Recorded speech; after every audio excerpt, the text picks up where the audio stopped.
damai sejahtera Allah yang melampaui segala akal dan pikiran, itulah yang menyertai hati pikiran saudara-saudara di dalam nama Yesus Kristus Tuhan kita. Amin. Shalom.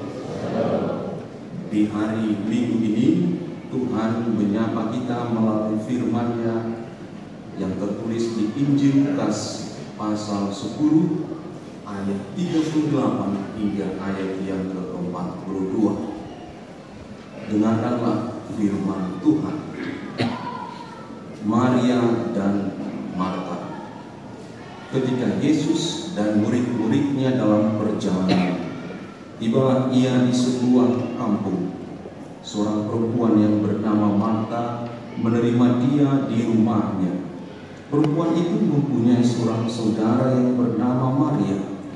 Maria ini duduk dekat kaki Tuhan dan terus mendengarkan perkataannya, sedang Marta sibuk sekali melayani.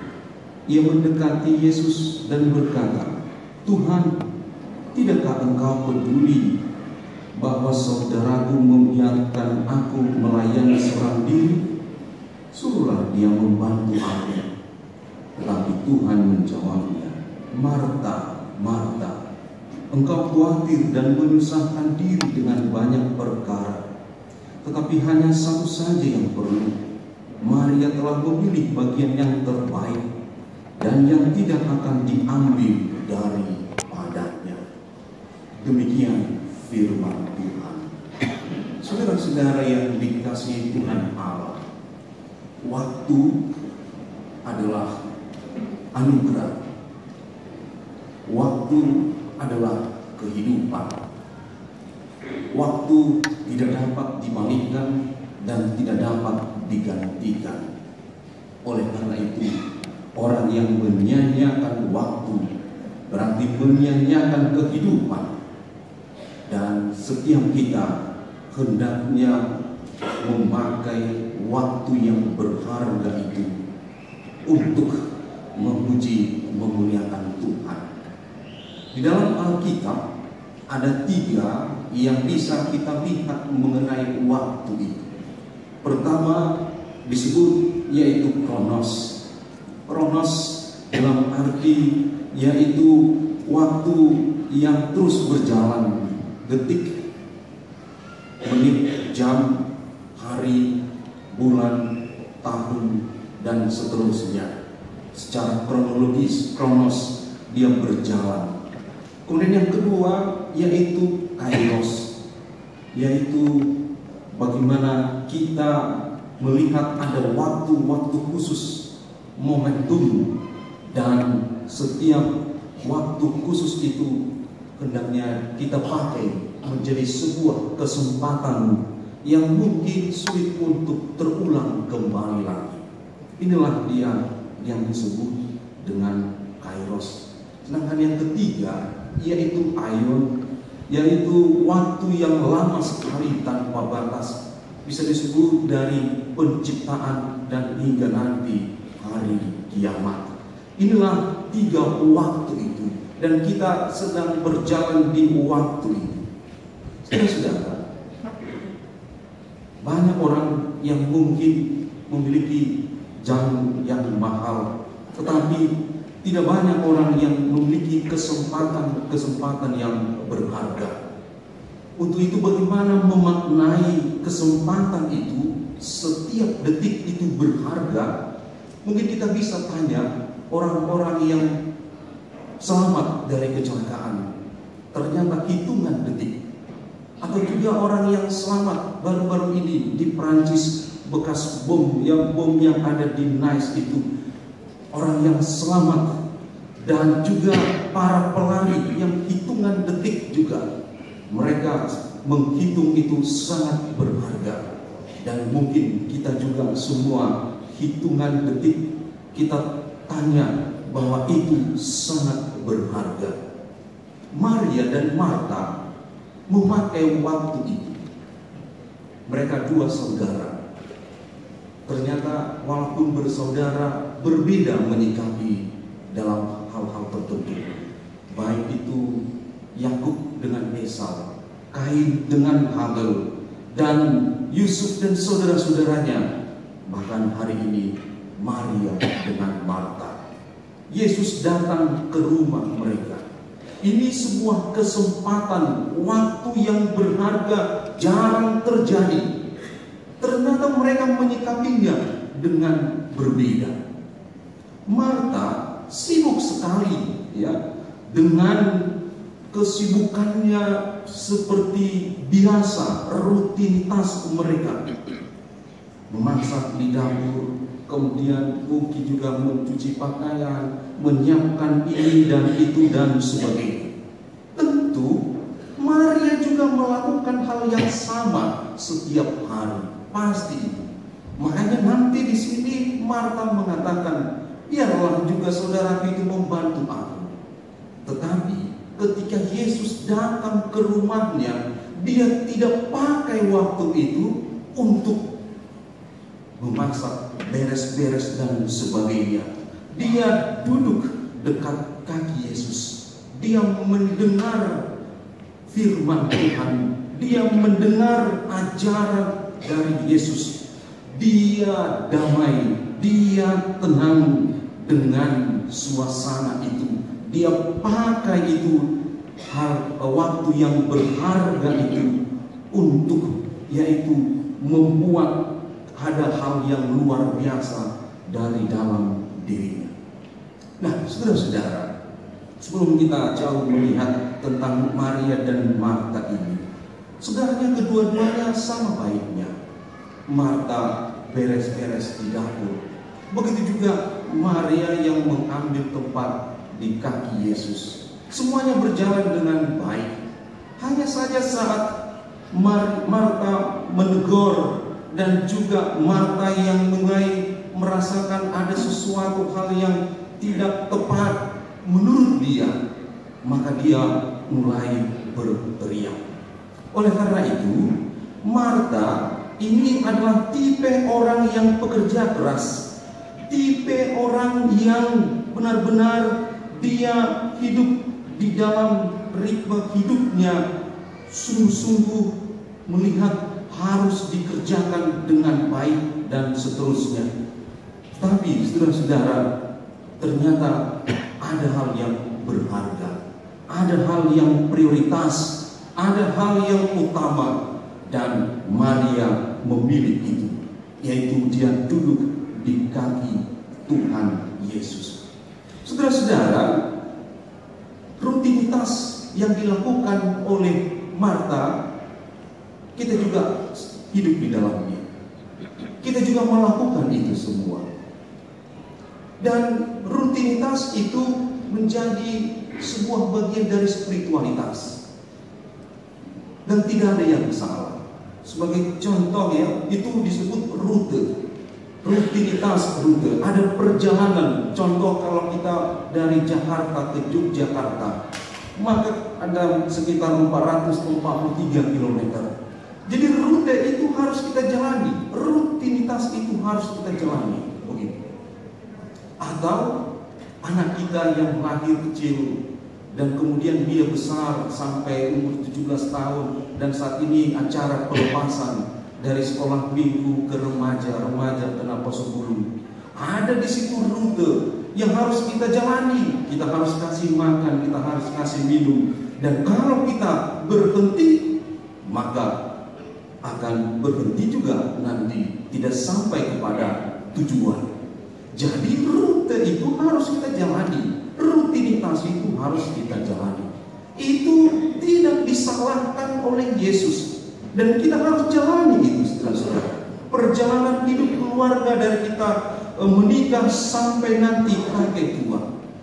Tetapi di sini yang mau dikatakan adalah ketika dalam perjalanan itu kita berhenti, mungkin kita berhenti di rest area untuk mengambil tenaga, kekuatan yang baru. Mungkin kita berhenti di tempat-tempat tertentu. Mungkin ya setiap hari kita Senin sampai Minggu, maka kita ambil waktu, yaitu hari Minggu, untuk mengambil mencas rohani kita. Kemudian hari-hari, setiap hari waktu kita pakai bekerja, kita ambil untuk berlutut, berdoa, untuk mencas energi kita. Jadi rutinitas itu tidak masalah.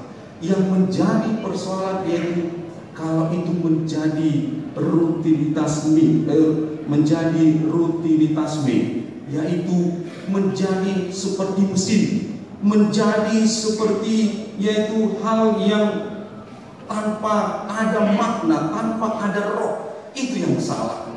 Tetapi rutinitas itu tidak menjadi masalah. Kalau kita nanti menjadi juara, tentu harus belajar mulai dari hari pertama sampai nanti di hari ujian. Tidak mungkin kita langsung ujian mendapat juara. Ada yang harus, proses yang harus kita jalani. Oleh karena itu, apa yang dilakukan oleh Marta di sini, dia tidak salah. Tetapi apa yang dilakukan oleh Maria, dia berhenti dulu sejenak dari rutinitas itu untuk mencas kembali energinya, untuk mencas kembali rohnya di kaki Yesus, supaya nanti dia kembali lagi ke rutinitas kita, lebih kuat, lebih berenergi di dalam melakukan. Maka kita pakai waktu kita, saudara-saudara, di hari Minggu, di setiap hari, di berlutut di kaki Yesus, kemudian berdoa, mengisi energi rohani kita. Ini yang mau diminta. Saudara-saudara, kalau kita perhatikan sejenak juga cerita dari ini, sebenarnya Yesus datang ke rumah Marta dan Maria bukan mau makan dan minum. Dia ini tidak haus dan tidak lapar. Dia adalah roti kehidupan dan air kehidupan. Dia justru mau memberikan itu melalui firman-Nya kepada Marta dan Maria yang sudah haus, yang sudah lapar, sehingga mereka ini disegarkan kembali. Saudara-saudara, inilah yang perlu kita lihat dari Marta dan Maria yang pertama. Yang kedua, yang bisa kita lihat, saudara-saudara, Marta ini adalah simbol perempuan atau manusia yang berteriak dari kehidupannya. Dia berteriak, Tuhan, saya ini sudah bekerja, saya ini sudah melayani. Dia tidak disiplin, dia tidak ini dan sebagainya. Dia banyak berhenti, dia banyak mengambil sesuatu yang menurut saya itu tidak berguna, itu bagian tidak menghargai saya.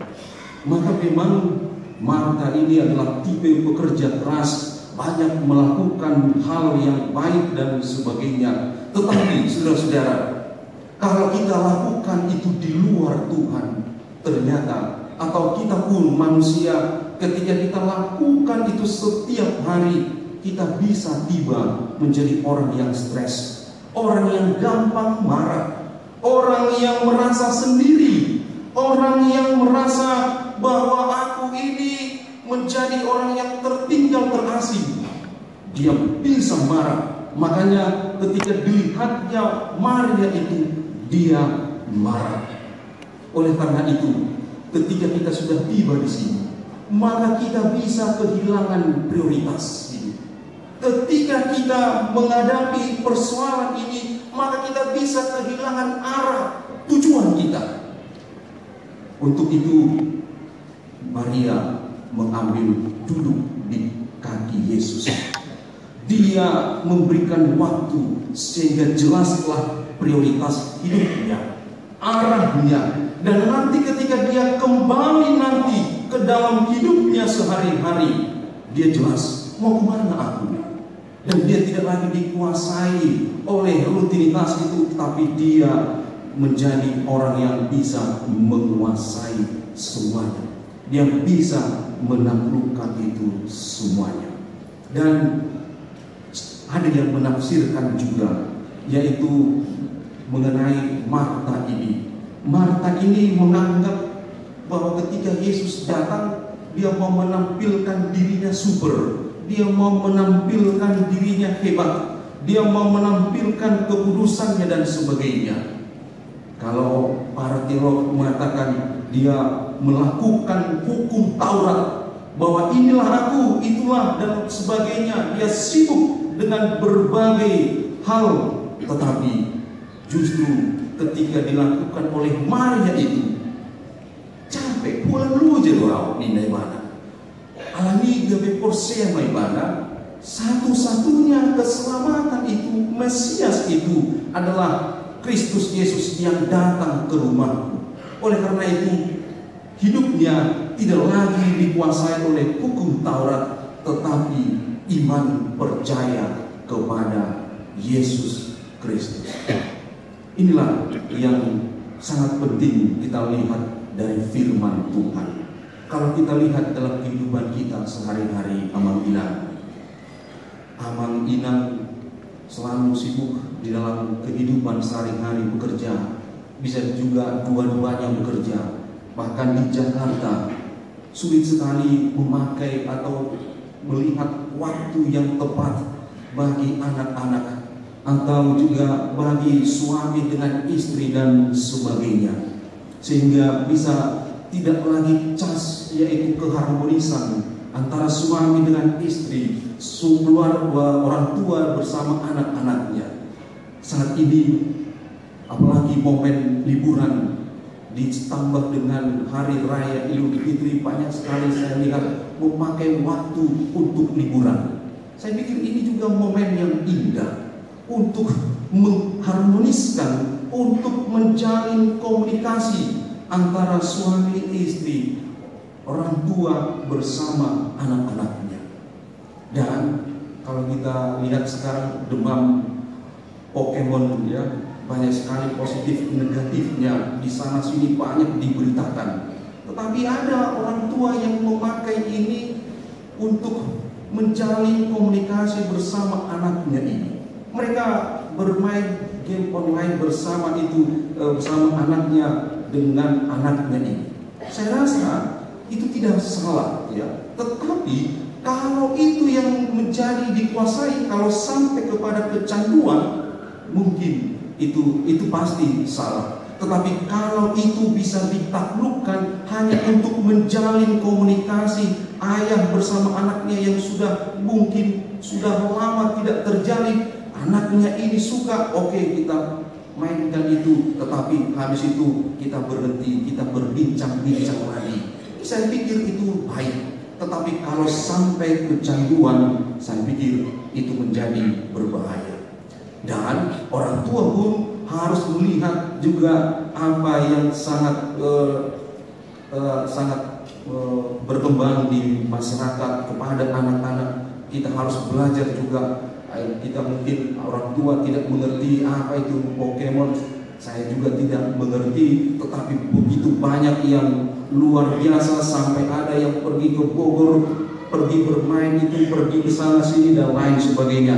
Tapi orang tua harus melihat itu, dan saya yakin masih banyak lagi dinamika yang akan datang. Untuk itu saudara-saudara, lihatlah, pakailah waktu itu bersama anak-anak kita, pakailah bersama orang tua kita. Ini yang saya lihat yang pertama dari refleksi itu. Tapi yang kedua, ya memang agak sedih juga mengangkat ini, yaitu mengangkat baru kemarin festival Purnama kita, ya. Kita hampir bangga ketika lewat pemanggilan juara kedua, tiba mau juara yang pertama, tapi saudara-saudara lewat juga AKBP Serpong itu. Dan seolah-olah kita seperti si Marta pada waktu itu mau berteriak, Tuhan, Tuhan, begitu. Bagaimana ini? Apakah salah juri? Apakah salah kami dan lain sebagainya? Tapi saya pikir Maria menjadi contoh yang baik juga, berlutut di kaki Yesus, ya, memikirkan firman Tuhan yang utama dan juga mengambil hikmahnya dari semua itu. Apa yang kurang dan apa yang berkembang bagi kami? Ternyata yang berkembang saya lihat, ya, Purnama berkembang, kumpul bersama, ya, sama yang tidak pernah latihan kur, yang suaranya fals, dulu falsnya 3 sekarang menjadi 1, dan terus berkembang, ya. Saya pikir ya tidak mungkin biji sawi, biji mangga dilempar, ditanam di situ langsung berbuah, tak mungkin. Harus ada prosesnya. Saya yakin ini proses yang baik, ya. Semoga nanti di tahun 2017 tidak jauh-jauh juara 1 itu dari HKBP Serpong, dan kita harus mendukung. Saya bangga dengan ibu-ibu yang hadir, ya, menyampingkan rutinitas mereka pakai itu mendukung suamiku, mendukung gerejaku, dan semoga ini bermanfaat, bukan jadi seperti Marta, Tuhan, sepertinya aku menyesal, aku ini dan lain sebagainya. Jangan, bangkitlah terus HKBP Serpong.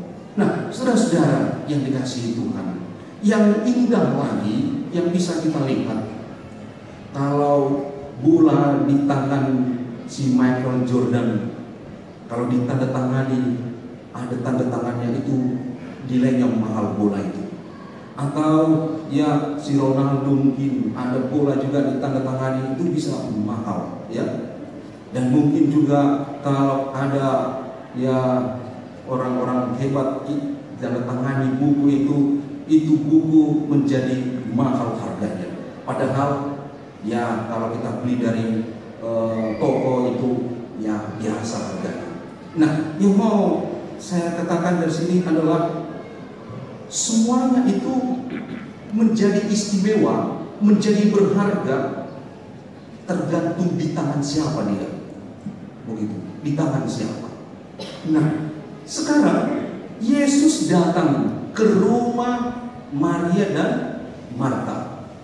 Seharusnya Marta datang di tangan Yesus, di kaki Yesus, supaya dia berharga, dan itu dipilih oleh Maria.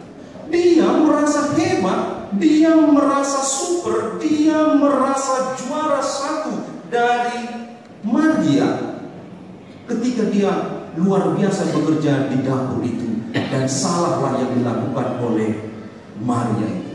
Oleh karena itu mungkin bisa kita seperti itu. Wah, saya ini, saya itu, dan lain sebagainya. Tetapi di tangan siapa itu?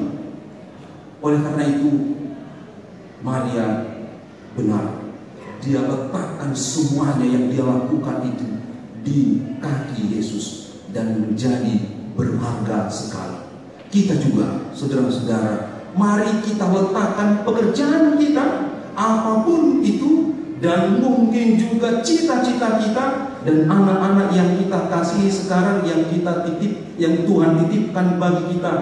Mari kita letakkan di kaki Yesus, supaya mereka nanti menjadi orang yang berharga. Kalau kita letakkan hanya kepada pendidikan, hanya kepada yaitu uang, hanya kepada kuasa dan sebagainya, itu saya yakin juga berharga, tetapi tidak begitu bernilai ketika kita letakkan di kaki Tuhan Yesus. Oleh karena itu, dia mau datang ke rumah kita sekarang. Dia ke rumah Maria dan Marta datang dalam bentuk fisik, maka disediakan makanan, minuman, dia duduk. Tapi mungkin saat ini tidak bisa lagi Yesus datang dalam bentuk fisik, tidak mungkin lagi. Dia sekarang dalam bentuk Roh Kudus. Dia mau datang ke rumah kita, ke hati kita. Bagaimana kita sekarang menyambut dan mau memberikan hati kita, diri kita berlutut di kakinya setiap saat, setiap hari, setiap minggu, setiap bulan, untuk dekat dengan kaki Yesus. Ketika kita datang, maka kita mendapat kekuatan. Ketika kita datang, maka kita akan dihibur. Ketika kita datang, kita akan diisi, dan kita akan menjalani hari-hari kita, rutinitas kita dengan penuh kebahagiaan. Amin. Kita berdoa. Bapa kami yang di surga, terima kasih Tuhan Allah atas firman-Mu yang telah kami dengarkan. Syukur bagimu yang Engkau datang di hati kami, di keluarga kami. Biarlah kami memakai waktu itu untuk berlutut di kaki-Mu, mengandalkan Engkau. Dan biarlah Tuhan, kami menjadi orang yang bernilai, seperti lagu anak-anak sekolah minggu itu.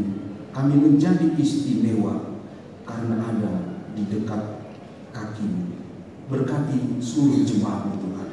Berkati mulai dari anak sekolah minggu, remaja, ama, ina, dan lansia. Terima kasih Tuhan.